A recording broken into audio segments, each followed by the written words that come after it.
عقل مندی بہت بڑی نعمت ہے، جس کو اللہ نے عقل عطا فرمایا ہے، فہم دیا ہے، تو یہ عقل بہت بڑی نعمت ہے۔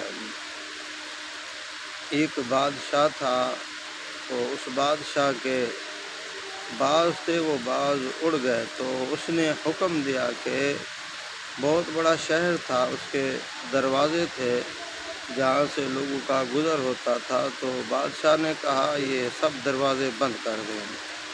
تو ایک بیچارہ غریب آدمی تھا، مزدور آدمی تھا، تو وہ مزدور آدمی بیچارہ مزدوری کے لیے شہر جا رہا تھا۔ جو ہی وہ شہر پہنچتا ہے تو دیکھتا ہے وہ شہر کے سب دروازے بند ہیں۔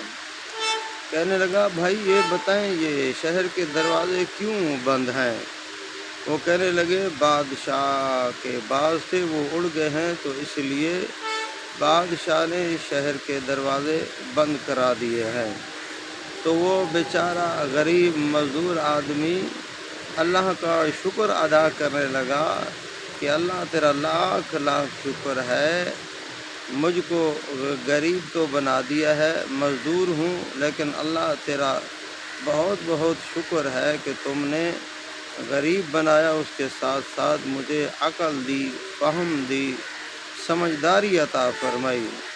تو اللہ کا شکر ادا کرنے لگا، اللہ نے بادشاہ کو تم نے بادشاہ تو دی اور وہ بادشاہ تو بنا، اس کے پاس دولت بھی ہے، لیکن عقل مندی نہیں ہے۔ وہ بعض تو اوپر اڑتے ہیں، ان کا دروازوں سے کیا تعلق تھا؟ تو میرے بھائیوں، عقل مندی بہت بڑی نعمت ہے۔ بعض اوقات آدمی دیکھنے میں بڑا خوبصورت ہوتا ہے، کڑیل ہوتا ہے، لیکن اس میں عقل نہیں ہوتی۔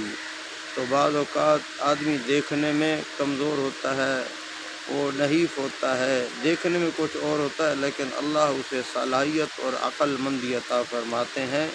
تو میرے بھائیو، عقل مندی بہت بڑی نعمت ہے۔